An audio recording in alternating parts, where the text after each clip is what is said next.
بارك الله فيك. بس في اماكن ثانيه تنصح فيه، لان هذا الموقع مش مناسب ليك. جميل، اجاوب. قبل لا تجاوب، هذا تيك توك، اه.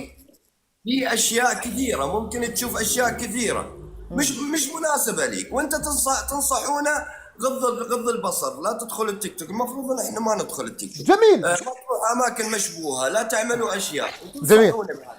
طيب، النبي صلى الله عليه وسلم بتحبه صح؟ A moça de do lado pediu para me deixar aqui. Tá bom. Posso deixar? Sim. Obrigado. Esse daqui tem uma caixa, tá? Muito obrigado. Vou pegar a caixa. Ciao. تمام. النبي صلى الله عليه وسلم بتحبه صح؟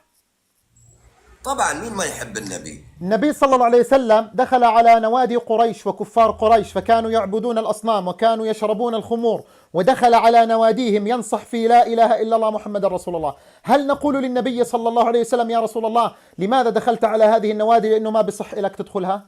لا، احنا ما شوف، احنا ما راح نقول ما حدا بيقدر يقول عن النبي شعره او كلمه او شيء، بس انا اقدر اقول عنك انت.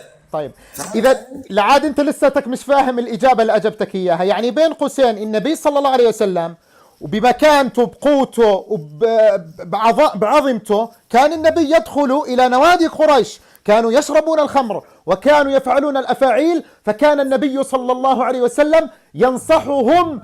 إذا لماذا أنا لم أستن، أو لماذا أنا لا أخذ بقول النبي صلى الله عليه وسلم وأفوت عادي على مثلا برنامج التيك توك اللي هو عندك مش كويس وأنصح الناس؟ لا، بس في اماكن ثانيه. والأم...